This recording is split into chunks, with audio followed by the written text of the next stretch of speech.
오늘 우리에게 주신 하나님의 말씀을 봉독합니다. 고린도전서 15장 57절 58절 말씀입니다. 찾으셨으면 우리 함께 합독하겠습니다.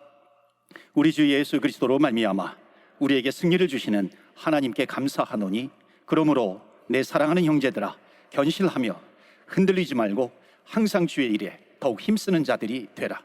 이는 너희 수고가 주 안에서 헛되지 않은 줄 알미라. 아멘. 하나님의 말씀입니다. 오늘도 하나님의 말씀으로 은혜 받으시고 새 힘을 얻으시고 승리하시기를 주의 이름으로 축원합니다. 헛되지 않는 삶이라고 하는 제목으로 말씀을 전합니다. 제가 19주년 우리 교회 창립 기념주일 맞이해서 기념 특별 새벽 기도회를 2주 동안 진행을 했잖아요. 월요일부터 금요일까지 10번의 제가 설교를 준비하고 또 전하면서, 근데 새벽 기도회 때 제가 휴가 다녀와서 이 말씀 가운데 정말 중요한 부분을 또 요약해서 주일날 한번 말씀을 전하겠습니다. 그렇게 약속을 했는데, 오늘 그때 전했던 말씀 가운데 정말 중요한 부분, 다시 좀 들어야 될 말씀, 또 하나님께서 저에게 또 그 이후에 은혜를 주신 것이 있습니다. 그것을 또 덧붙여서 또 함께 은혜를 나누기를 원합니다. 혹시 들으신 분 계실 거예요. 그런데 하나님은 은혜 위에 은혜를 주시는 분입니다. 그래서 더 큰 은혜가 있는 시간이 되기를 바랍니다. 그리고 하나님께서 분명히 또 이 말씀을 들어야 될 영혼들을 주님께서 예비해 놓으신 줄 믿습니다. 그래서 오늘 그 말씀을 듣고 더욱 주님께 나오는 그런 시간, 예수님을 나의 구세주와 주님으로 영접하는 시간, 어떤 고난 가운데에서도 흔들리지 않는 그런 믿음을 가지고 나아가는 그런 영혼, 그런 성도를 주님께서 분명히 예비해 놓으신 줄 믿습니다. 오늘 말씀은 고린도전서 15장 57절 말씀, 굉장히 유명한 말씀입니다. 사도 바울이 기록했는데요, 물론 하나님의 마음을 가지고 기록을 한 거죠. 거기 57절 말씀 보시면 우리 주 예수 그리스도로 말미암아, 예수님으로 말미암아입니다. 우리에게 승리를 주시는 하나님께 감사하노니, 예수님은 이 땅에 오셔서 십자가를 지시고요, 예수님께서 부활하셨다는 것, 예수님 부활하셨다는 것은 예수님 승리하셨다는 것이죠. 그러니까 예수님의 승리가 우리의 승리가 되는 것입니다. 그래서 그리스도 예수로 말미암아 우리에게 승리를 주시는 하나님께 감사하노니, 이미 우리는 승리했다는 것입니다. 승리해놓고 살아가는 것이죠. 예수님을 믿으면은 주님께서 나를 위해서 십자가에서 이미 승리하셨다라고 하는 것을 깨달으면 깨달을수록 그것이 나에게 은혜가 되고 나에게 힘이 되는 것이고요, 나는 패배할 인생이 아니구나, 나는 이미 승리한 인생이구나라고 하는 것을 깨닫게 됩니다. 그래서 그 다음 58절 말씀이 뭐냐면, 그러므로 내 사랑하는 형제들아, 하나님께서 부르시는 거죠. 너희는 견고하며 견실하며 흔들리지 말며, 그러니까 흔들릴 수밖에 없는 삶을 살아갈 수밖에 없어요. 그러나 그럼에도 불구하고 이미 예수님의 승리가 우리의 승리가 되었기 때문에 어떤 흔들릴 수밖에 없는 그런 환경 속에서도 내 사랑하는 형제들아, 결코 흔들리지 말며 견고하며 흔들리지 말며 항상 주의 일에 더 힘쓰는 자들이 되어라. 내가 주님을 믿는 사람으로서, 다시 태어난 본어겐 크리스찬으로서 내가 끝까지 진리 되신 주님을 붙들고 살아가겠습니다. 주님의 일을 하는데도 가끔 포기하고 싶을 때가 있잖아요. 주의 일을 하는데 내가 꼭 이렇게 해야 되는가? 그럼에도 불구하고 내 사랑하는 형제들아, 견고하며 흔들리지 말며 항상 주의 일에 더욱 힘쓰는 자들이 되라. 그 주시는 약속이 뭐예요? 그러면 결코 주 안에서 너희의 수고가 헛되지 않을 것이다 하는 겁니다. 주님께서 주신, 우리에게 주신 약속입니다. 헛되지 않을 것이다 하는 거예요. 그래서 오늘 헛되지 않는 삶이라고 하는 주제를 가지고 말씀을 전합니다. 어떤 종교인이요, 한국에서 TV에 나와가지고 쭉 나름대로 종교적인 이야기를 합니다. 그때 이제 한번 질문이 왔어요. 그것은 뭐냐면, 사람은 무엇으로 사는 것입니까? 이런 질문을 받았을 때에 이 종교인이요, 이 이름을 대면 뭐 누구든지 다 아는 그런 분입니다. 뭐라고 얘기하냐면은, 인간은 무엇으로 사는 것인가? 사람은 무엇으로 사는 것인가? 이것은 뭐냐면 삶의 의미인데, 이 삶의 의미에 대한 것은 질문하지 말라라고 하는 겁니다. 왜냐하면 우리는 이미 태어난 존재다. 우리는 이미 태어난 존재이기 때문에 우리가 사람은 무엇으로 사는가, 왜 사는가, 그것을 질문하는 것이 아니라 이미 태어났기 때문에 그냥 태어난 존재로서 살면 된다는 것입니다. 그것을 질문하지 말고 살아라. 그런데 살 때 이왕이면은 즐겁게 살아라라고 하는 것입니다. 여러분, 이것이 맞는 것일까요? 그런데 놀랍게도 이러한 것이 지금 세상 사람들에게 계속해서 영향력을 끼치고 있다는 겁니다.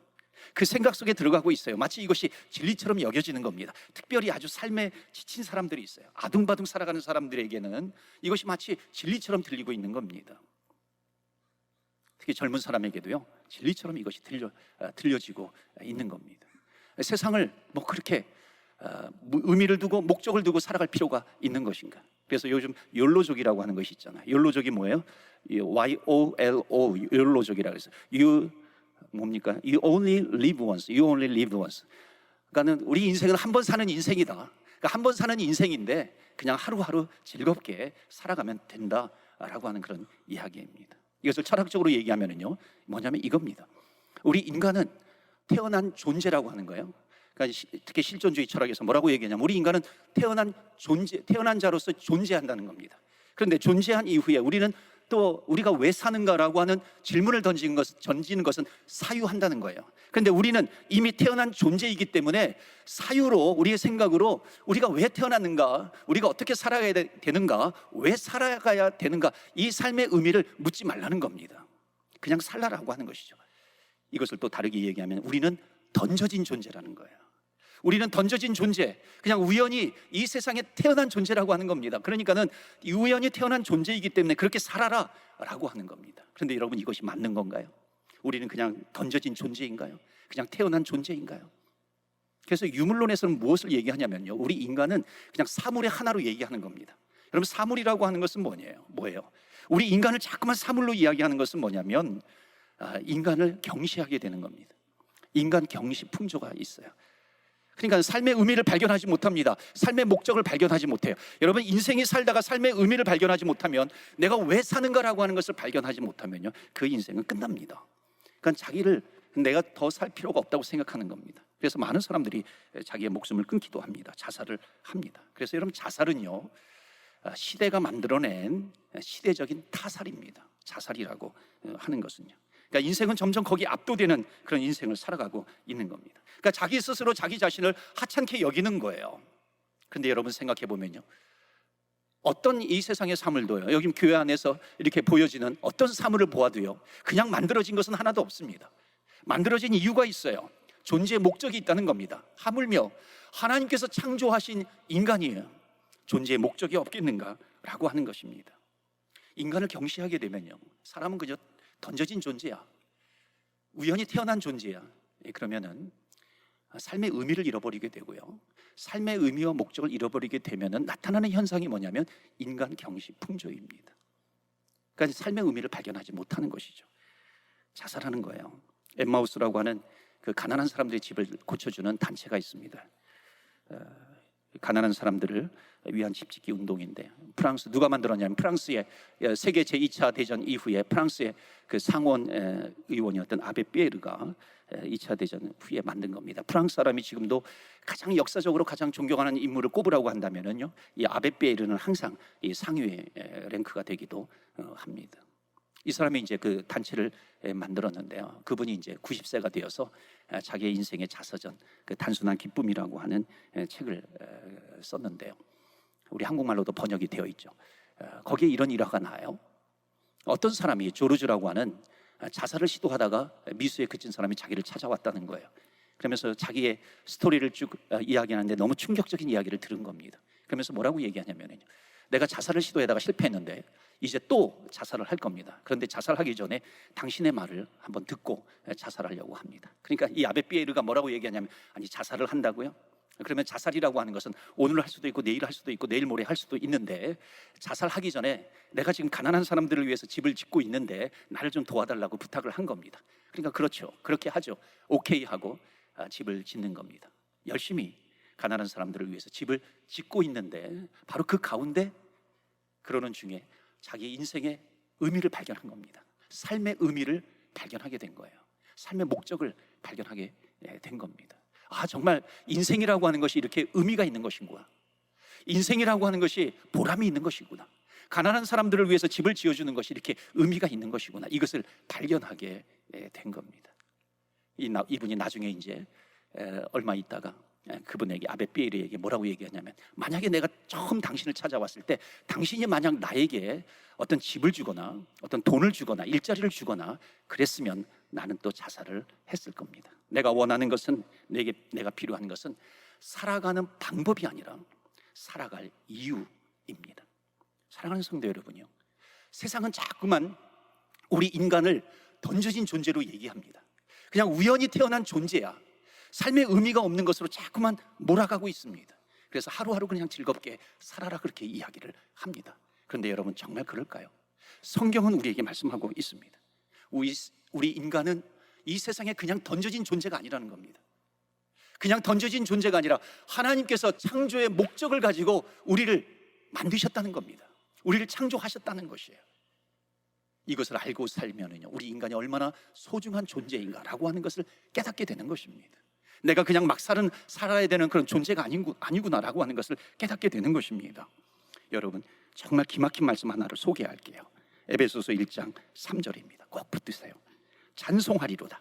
하나님 곧 우리 주 예수 그리스도의 아버지께서 그리스도 안에서 하늘에 속한 모든 신령한 복을 우리에게 주시되, 곧 창세전에, 자, 여기 하늘에 속한 신령한 복을 우리에게 주셨다는 겁니다. 기억하세요.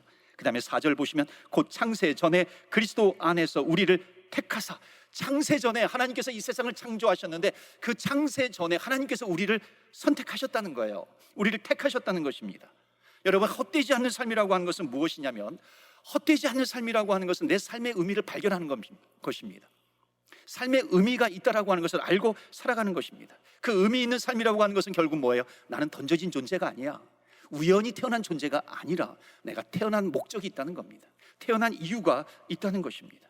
하나님께서 나를 창세전에 이미 선택하셨다는 거예요.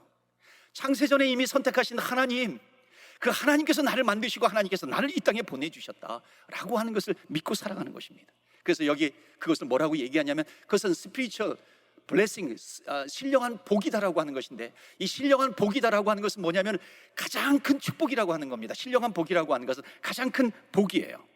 그 하나님께서 창세전에 나를 부르셔서 이미 나를 하나님께서 부르셨다라고 하는 것, 이것이 가장 큰 복이니까요.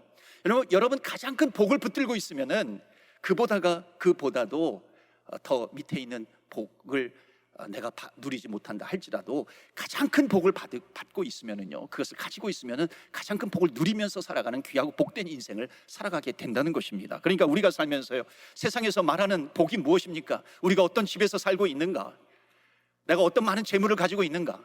내가 어떤 학교를 나왔는가? 어느 회사를 다니고 있는가? 어떤 비즈니스를 하고 있는 것인가? 이런 것들을 통해서 세상의 복들을 말하는데, 우리가 받을 수 있는 가장 큰 복은 무엇인가? 그것은 신령한 복인데, 그 신령한 복은 뭐예요? 하나님께서 창세전에 나를 부르셨다는 거예요. 하나님께서 창세전에 나를 선택하셨다라고 하는 것입니다. 여러분, 하나님께서 창세전에 나를 선택하셨다라고 하는 것, 이것이 복음인데요, 이것을 사람에게 던져주면요, 정말 사람들이 이걸 농담으로 여기는 사람들이 있어요. 그냥 피식피식 웃습니다. 그냥 하나님이 나를 창세전에 나를 부르셔, 그걸 내가 어떻게 알 수 있어요? 전혀 받아들여지지가 않는 겁니다. 농담으로 여기는 거예요. 목회를 하다 보면 어떤 사람은 계속해서 복음을 듣는데 계속해서 거절을 해요. 거절하고 거절하고, 그러다가 나중에 예수 믿게 된 사람들이 참 많이 있습니다. 특별히 그 가운데는요, 어렸을 때 내가 복음을 들어봤던 사람들, 진리를 들어봤던 사람들은요, 나중에 커서 다시 주님께로 돌아오는 그런 역사들이 얼마나 많은지 모릅니다. 한국에서는 복음을 들어도 계속해서 거절하고 그러다가 이 밴쿠버에 이민 와가지고 복음을 듣고 예수님을 나의 구세주와 주님으로 영접하는 사람들이 얼마나 많은지 모릅니다. 근데 그게 무슨 말이냐면요, 창세전에 하나님께서 나를 선택하셨어요. 하나님께서 창세전에 나를 선택하셨는데 내가 10년, 20년, 30년 동안 살면서 예수님을 믿지 않고 살 때는 그것을 모릅니다. 그런데 어느 순간에 내가 복음을 듣고 예수님을 나의 구세주와 주님으로 영접하는 순간에 깨닫게 되는 것이 있습니다. 그것은 뭐냐면, 내가 지금 예수님을 믿는 것이 아니라 창세전에 이미 하나님께서 나를 부르시기로 작정하셨구나, 하나님께서 나를 구원하시기로 하나님께서 나를 선택하셨구나라고 하는 것을 깨닫게 되는 것입니다. 그런데 그것이 10년, 20년 주님을 믿지 않을 때는 모르는 것이에요. 근데 어느 순간 예수님을 나의 구세주와 주님으로 영접할 때 그것을 알게 되는 것입니다. 내가 하늘의 시민이구나. 마치 우리가 자녀가 태어나면요, 요즘은 안 그렇지만 옛날 같은 경우에는 자녀가 태어나면은 뭐 1년 후에 신고하고 막 그랬잖아요. 2년 후에, 심지어 2년, 3년 후에 신고하기도 했습니다. 그럼 동사무소에 가서 신고를 해야 되는데 신고를 하지 않으면은 그 나라의 국민으로 잡히지 않아요. 카운트가 되지 않습니다. 그렇다고 해가지고 그 나라 국민이 아닙니까? 아니죠. 존재는 하죠. 태어난 존재예요. 그런데 그 나라 국민으로 잡히지 않습니다. 근데 비로소 호적에 올리거나 등록을 하게 되면, 면사무소나 뭐 동사무소에 가가지고 등록을 하게 되면 그때 그 나라의 국민으로서 받는 혜택을 다 받게 되는 것이고, 그 나라 국민으로서 지어야 될 의무를 또 지게 되는 것입니다. 마찬가지이죠. 하나님께서 우리를 창세 전에 택하셨다고 하는데, 하나님께서 우리를 창세 전에 택하셨다 할지라도 내가 하나님을 믿지 않고 있는 동안에는요, 그것을 몰랐지만은 내가 예수님을 믿고 하나님의 자녀가 되는 순간 깨닫게 되는 것이 뭐냐면, 하나님이 나를 이미 오래전에, 창세전에 나를 부르셨구나라고 하는 것을 깨닫는 것입니다. 그래서 성경 요한복음 1장 12절 말씀에 보면, 영접하는 자, 곧 그 이름을 믿는 자들에게는 하나님의 자녀가 되는 권세를 얻었느냐. 예수님을 영접하는 순간 내가 하나님의 자녀가 되는 권세를 얻었어요. 하나님의 자녀가 되는 권세를 얻었다고 한다면 깨닫게 되는 것은 뭐냐면, 하나님이 나를 창세전에 부르셨구나라고 하는 것을 깨닫게 됩니다. 여러분, 이런 은혜가 있기를 주의 이름으로 축원합니다. 아멘. 너무나도 귀한 은혜이죠. 자, 그런데 하나님께서 창세전에 나를 깨닫게 하셨다라고 하는 것을 깨닫게 되면은요, 정말로 놀라운 변화가 하나 있습니다. 반드시 나타나는 변화가 있습니다. 그것은 뭔지 아십니까? 우리 인간은요, 우리 기독교 성경에서 말하는 하나님을 믿지 않는다 할지라도요, 나는 하나님 알아, 나는 하나님 믿어, 나는 조물주가 있다는 거 나 인정해, 나는 신을 믿어, 내 나름대로 신을 믿는다고 생각합니다. 하늘님이 있고 천지신명이 있다고 생각을 해요. 그런데 정말 예수님을 믿는 순간부터 하나님을 부르는 호칭이 바뀌어버립니다. 그 호칭이 뭔지 아십니까? 하나님 아버지. 그냥 하나님이라고 부르는 것이 아니라 하나님 아버지 부르게 되는 겁니다. 하나님이 그냥 신으로서 존재하는 것이 아니라, 하늘님으로 존재하는 것이 아니라, 그 하나님은 창세전에 나를 창조하신 하나님, 나를 선택하신 하나님, 나를 예정하시고 나를 부르신 하나님, 그 하나님이 나의 아버지가 되신다는 겁니다. 인격적인 하나님으로 나에게 다가오신다는 겁니다. 그래서 사랑하는 성도 여러분, 어떤 환경 가운데 내가 힘들어요? 그렇더라도 우리는 하나님을 아버지라고 부를 수 있는 너무나도 중요한 신령한 복을 우리는 받게 되었습니다. 주님께서 우리에게 약속하신 것이 있죠. 결단코 너희들을 고아처럼 내버려 두시지 않겠다는 겁니다. 여러분, 고아는 뭐예요? 고아는 내가 그냥 고민이 있어요, 내가 해결해야 될 일이 있어요, 그것은 그냥 내가 내 어깨에 짊어지고 무거운 짐을 지고 내가 혼자 살아가야 되는 겁니다. 근데 예수님은 너를 고아처럼 내버려 두시지 아니한다. 왜 그래요? 창세전에 우리를 불러주셨고요, 하나님을 아버지라고 부를 수 있는 권세를 우리에게 주셨습니다. 그렇기 때문에 우리가 하나님 아버지 하고 부르면서 주님 앞에 나아가면은요, 주님께서 귀를 기울이시고 우리에게 위로가 필요하면 우리를 위로해 주실 것이고요, 힘이 필요하면 힘을 주실 것이고, 지혜가 필요하면 하나님께서 지혜를 주실 것이고, 정말 치료가 필요해, 치유가 필요하면 하나님께서 우리를 치유해 주실 것입니다. 이런 하나님이세요. 살아계시고 능력이 있으신 하나님이십니다. 여러분, 이 하나님을 믿고 살아가시기 바랍니다. 그래서 오늘 우리에게 주신 첫 번째 메시지가 뭐냐면, 헛되지 않는 삶이라고 하는 것은 뭐냐면, 하나님이 나를 창세 전에 부르셨다라고 하는 것, 이것을 소명의식이라고 합니다. 이 소명의식을 깨닫고 하나님을 아버지, 멀리 계신 분이 아니라 내가 마음껏 부를 수 있는 하나님을 아버지라고 부르면서 감사하면서 살아가는 삶입니다. 두 번째, 헛되지 않는 삶이라고 하는 것은 뭐냐면요, 길이요 진리요 생명이 되신 그 예수님을 끝까지 붙들고 살아가는 겁니다. 이것을 다른 말로 하면은 예수님을 닮아가는 삶이에요. 다른 말로 하면은 예수님을 순종하며 살아가는 겁니다. 하나님의 말씀에 순종하며 살아가는 것이고, 그것이 바로 하나님을 닮아가는 삶입니다. 주님과 동행하면서 살아가는 겁니다. 예수님께서는 분명히 성경에 말씀하고 있습니다. 요한복음 14장 6절에 예수께서 이르시되 나는 길이요 진리요 생명이다. 나로 말미암지 않고는 아버지께로 갈 자가 없느니라. 그러니까 나로 말미암지 않고는 아버지, 진리 되신 아버지께로 갈 자가 없느니라. 그러니까 하나님을 아버지라고 부를 수 없다는 겁니다. 그런데 예수님을 나의 구세주와 주님으로 영접하면서 하나님을 아버지라고 부를 수 있는 권세를 주셨어요. 왜냐하면 예수님께서 인간의 몸을 입으시고 이 땅에 오셔서 우리의 죄를 짊어지시고 십자가에 죽으셨지만은 부활하셨어요. 승리하셨다는 것입니다. 부활하셔서 우리를 다시 하나님께로 인도해요. 우리의 죄 때문에 막힌 담이 있는데 그것을 뚫고 하나님께로 인도하시는 분이 누구예요? 예수님이세요. 그래서 성경은 예수님을 진리라고 말합니다. 여러분, 진리라고 하는 것이요, 역사적으로 보면 진리라고 하는 것을 어떻게 정의하냐면요, 진리는 변하지 않는 겁니다. 진리는 영원한 거예요. 진리는 시대와 모든 시대를 초월해서 항상 옳은 것, 이것이 진리입니다. 그래서 진리는요, 무엇에 비유하냐면 역사적으로 진리는 절대자예요. 절대자를 비유하는 것이 진리입니다.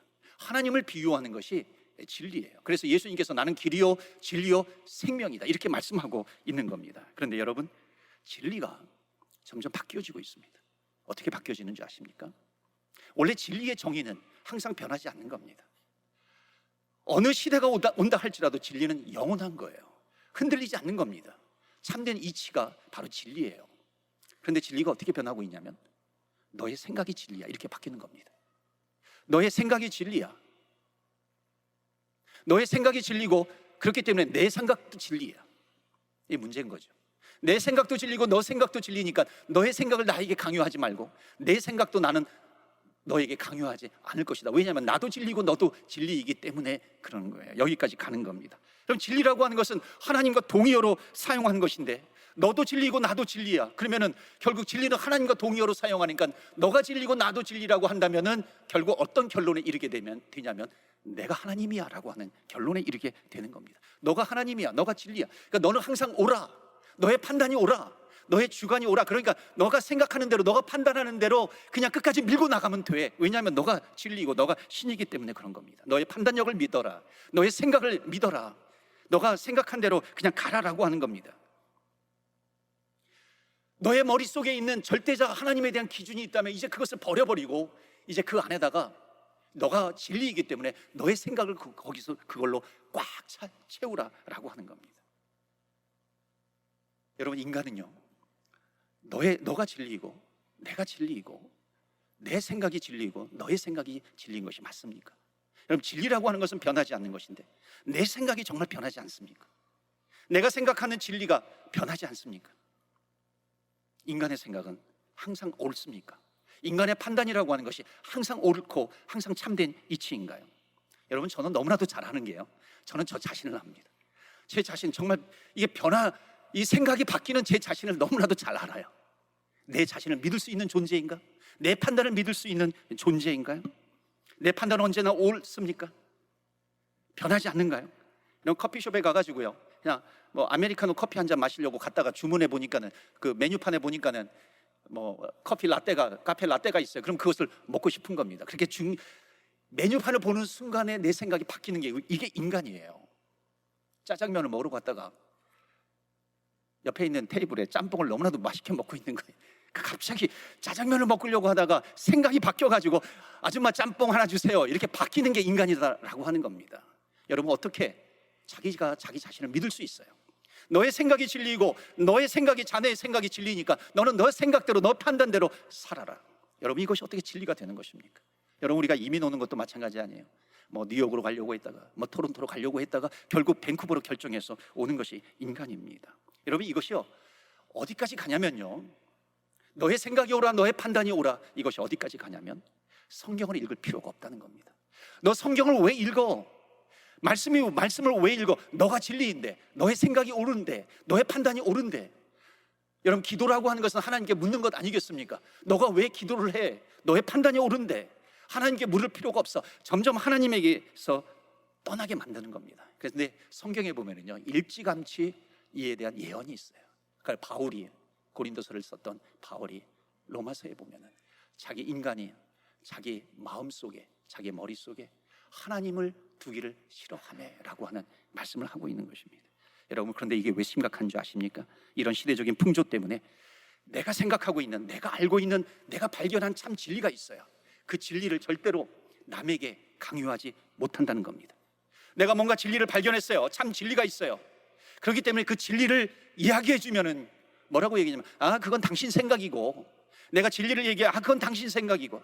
심지어 엄마 아빠가 자녀에게 정말 사랑하는 마음으로 진리에 대해서 이렇게 살아가는 것이 옳은 삶이야, 이 얘기해 줘도요, 자녀들은 뭐라고 얘기합니까? 그건 아빠 생각이고, 그건 엄마 생각이고, 그건 엄마가 생각하는 진리이기 때문에 나는 내가 생각하는 진리가 있어, 그러니까 나에게 강요하지 마, 이렇게 얘기하지는 않죠. 이렇게 얘기했다가는 혼나니까.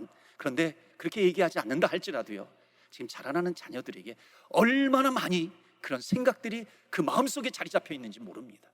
그것은 엄마 생각이고, 그것은 아빠 생각이고, 그것은 당신 생각이고, 당신 생각이 당신에게는 진리이지만 그것이 나에게는 진리가 되지 않아. 그러니까 나에게 강요하지 말라라고 하는 겁니다. 부모로 한들 강요할 수 없다는 거죠.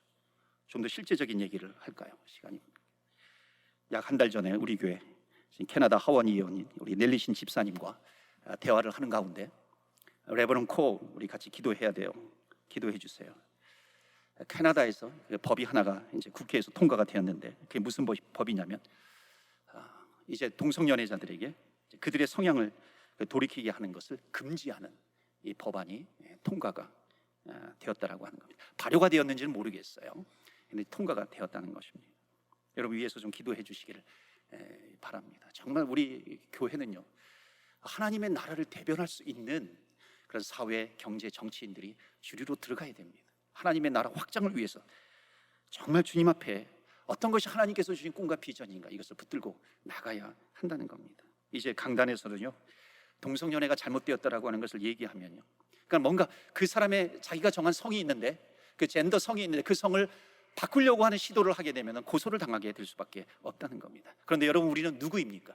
우리는 적어도 born again, 하나님을 믿는 나의 구세주와 주님으로 예수님을 영접한 사람들은요, 누구입니까? 내 생각보다도 하나님의 생각이 맞다고 믿는 것 아닙니까? 내 판단보다도 하나님의 판단이 맞다고 이야기하는 사람들 아닙니까? 하나님의 말씀을 믿고 따라가는 사람들 아닙니까? born again 크리스천이라고 하는 것이 뭐예요? born again 크리스천이라고 하는 것은 하나님의 절대적인 기준이 있는 것입니다. 그것을 붙들고 살아가는 것이죠. 그렇기 때문에 정말 하나님의 말씀에 비추어서 오류가 있다고 한다면 이것은 진리가 아니야 말할 수 있는 것이 born again 크리스천 아니겠습니까? 여러분, 지금은요, 이제 학교에서는 너희가 자녀들에게 이성 연애만 가르치게 되면 신고해라 그럽니다. 내가 남성으로서 내가 여성으로 성을 결정했어요. 그리고 성을 내가 바꾸려고 해요. 그렇게 추진하려고 해요. 그리고 그렇게 시도를 이미 해버렸어요. 그럼에도 불구하고 부모가 누구가 내가 그것을 바꾸려고 한다면, 나에게서 그것을 바꾸려고 한다면 신고해라라고 하는 겁니다. 지금 미국에서는요, 캐나다에서도 그런지 모르겠어요, 학생들에게 무엇을 가르치고 있냐면요, 내 성이 남성과 여성에서 70%가 남성이고 한번 너 성을 한번 생각해 봐라 그럽니다. 그래서 칠판에다가 쓰게 합니다. 그래서 나는, 학생들이 나와가지고 나를 돌아보면서 뭐라고 생각을 하냐면, 나는 70% 남자이고 30% 여성입니다. 어떤 사람은 또, 어떤 학생은 나를 보니까 50% 여자이고 또 50%는 남자입니다. 이렇게 이야기를 하고 있는 겁니다. 여러분, 이것이 왜 문제가 되냐면요, 아이들이 태어나면, 남자들이 태어났다고 치면은요, 남자들이 어렸을 때 그럴 때가 있어요. 남자로 태어났을 때, 어렸을 때 여자보다도 남자가 더 좋을 때가 있는 거예요. 여자가 태어났어요. 남자보다도 여자가 더 좋을 때가 있는 겁니다. 나이가 좀 자라나면 내가 남자로서 여자가 더 좋을 때가 있는 겁니다. 그런데 문제는 뭐냐면, 이제 진리를 얘기할 수 없는 시대가 되어버렸다라고 하는 것은 뭐냐면, 어렸을 때 내가 남자로서 남자가 더 좋아요. 그러면 그것을 완전히 낙인 찍어버린다라고 하는 겁니다. 여러분, 여자아이는 어렸을 때 아빠보다 엄마를 더 좋아할 수 있어요. 아들은요, 엄마보다 아빠를 더 좋아할 수 있는 겁니다. 그러면서 크면서 바뀌게 되는 것이죠. 그런데 이제는 뭐냐면, 진리를 얘기할 수 없는 시대가 되었다라고 하는 것은 뭐냐면, 너가 그것을 결정했기 때문에 이제 너는 그렇게 살아라, 교육할 수 있는 기회가 있음에도 불구하고 그 기회를 잃어버리게 된다는 것입니다. 진리를 말하지 못하는 세상이 되었다라고 하는 것이죠. 그런데 물론 태어나면서부터 아주 심각한 동성연애자가 분명히 있어요. 저도 상담을 하면서요, 정말 이 심각한 그 동성애자가 있습니다. 그러면요, 더 관심을 갖고 더 기도하고 더 깊은 상담과 그러면서 또 바르게 나아갈 수 있도록 교육할 수 있는 기회가 있어야 되는데, 그런 기회를 잃어버리고 있다는 겁니다. 여러분, 성은요, 바뀌는 것을 봅니다. 남자가 그래요. 남자가 50살이 넘어가면 여성 호르몬이 좀 많아진다 그래요. 그러니까 여성화될 수 있다는 것이죠. 당연한 겁니다. 제가 드라마를 보면서 막 이렇게 눈물을 흘리잖아요. 저는 원래 그러지 않았는데, 이번에 이제 휴가 가가지고 아내와 함께 그 감동적인 영화를 하나 보는데, 어찌나 막 마지막 장면에 막 눈물이 나는지, 이게 막 눈물이 나는 겁니다. 그래서 옆에는 또 아내가 있고, 그래서 이거 아내가 보면 안 되는데 막 눈물을 몰래 이제 아내 몰래 닦기도 했어요. 여러분, 그렇다고 해가지고 남자가 여자가 되나요? 여성이 되나요? 그렇지 않은 겁니다. 어떤 사람이 그래요. 이렇게 50이 넘어가면 호르몬이 더 많아진다고 그러더라고요. 그렇다고 해가지고 남성이 여성이 되나요? 여성도 50, 60 넘어가면은 남성 호르몬이 있어가지고 남자들이 도와주지 않아도 자기가 큰 무게 있는 소파 같은 것도 많이 이렇게 움직인다 그러잖아요. 그럼 팔뚝에 이렇게 근육도 생기고 그런다 그러잖아요. 그렇다고 해가지고 여성이 남성이 되나요? 그렇지 않은 거죠. 그런데 어렸을 때, 청년의 때에 얼마든지 변할 수 있는 나이임에도 불구하고 너는 그냥 동성애자니까 그렇게 살아라 하고 도장을 찍어버리고 평생 그렇게 살도록 굴레를 씌워버리는 것이 얼마나 시대적인 폭력이냐라고 하는 겁니다. 여러분, 계속해서 사람은 변해요. 자녀들은 변합니다. 심지어 70, 80, 90세가 되어도 성별이 이렇게 왔다 갔다 할 정도로 그 호르몬이 막 변화가 됩니다. 그렇다고 해가지고 성별이 바뀌는 것이 아니라 하나님께서 우리에게 주신 성별이 있는데 그것을 가지고 살아갈 수 있도록 진리를 말해 주어야 되는데 이제 진리를 말해주는 시대가 아니라 교육을 시킬 수도 없는 그런 시대가 점점 되어가고 있다는 겁니다. 그런데 사랑하는 성도 여러분, 하나님께서 우리 인간을 창조하실 때 감사하게도 하나님은 우리 인간에게 무엇을 넣어주셨는지 아십니까? 진리를 찾고자 하는, 진리를 갈망하고자 하는 마음을 하나님께서 우리 인간에게 주셨다는 것입니다. 그렇기 때문에 내가 인생을 아무리 막 사는 사람이라도요, 그 인생 가운데 한 번 이상은요 질문을 던집니다. 내 인생은 어디로 가는 것인가? 진리는 무엇인가? 반드시 이것을 질문하게 되어 있습니다. 던지게 되어 있습니다. 그때 진리를 들었던 사람과 복음을 들었던 사람과 그렇지 못한 사람은 차이가 있다는 것입니다. 그래서 우리는 진리를 전해주어야 하는 것입니다. 세상은 자꾸만 여기가 진리다, 저것이 진리다, 너의 생각이 진리다 그렇게 이야기를 해주고 있습니다. 마치 마귀가 에덴 동산에서 선악과를 따먹으면 너가 하나님 닮을 수 있어, 하나님과 같이 될 수 있어, 이런 이야기를 계속해서 주고 있는 거예요. 여러분, 세상에서 아무리 그런 얘기가 있다 할지라도 우리는 진리 되시는 예수 그리스도를 붙들고 살아가는 겁니다. 그래서 믿음의 주여 온전케 하시는 예수 그리스도를 끝까지 바라볼 때에 헛되지 않는 삶을 살아가게 되는 것입니다. 그래서 마지막으로 주시는 메시지는 뭐냐면, 헛되지 않는 삶이라고 하는 것은 고난 가운데서도 흔들리지 않는 삶을 살아가는 것입니다. 진리를 따라가다 보면은 고난을 당할 때도 있어요. 그러나 여러분 기억하십시오. 그리스도 예수를 통해서 우리에게 승리를 주셨으니 예수의 승리가 나의 승리가 되는 것이고 예수의 부활이 나의 부활이 되는 것이기 때문에, 그러므로 내 사랑하는 형제들아, 어떤 흔들리는 상황 가운데서도 결코 흔들리지 말며 항상 주의 일에 더욱 힘쓰는 자들이 되라. 그리하면 너희의 수고가 결단코 헛되지 아니하리라. 오늘 하나님께서 우리에게 주시는 메시지입니다. 어떤 어려움과 고난과 힘듦 가운데에서도 결코 우리의 수고가 헛되지 아니한다고 주님께서 약속해 주셨습니다. 어떤 태풍과 같은 고난이 있다 할지라도 끝까지 믿음으로 뚫고 나아갈 때에 그 한가운데 주님께서 우리의 손을 붙잡아 주셔서 태풍이 있지만 하나님께 주신 평안이 있습니다. 하나님은 우리를 창조하셨어요. 세상을 창조하시기 전에 우리를 부르셨습니다. 어떤 고난 가운데서도 하나님을 아버지라고 부를 수 있고요, 길이 되시고 진리가 되신 하나님을 붙들고 나아갈 때 승리가 있습니다. 한 주간도 승리하시는 저와 여러분 되시기를 주의 이름으로 축원합니다. 아멘.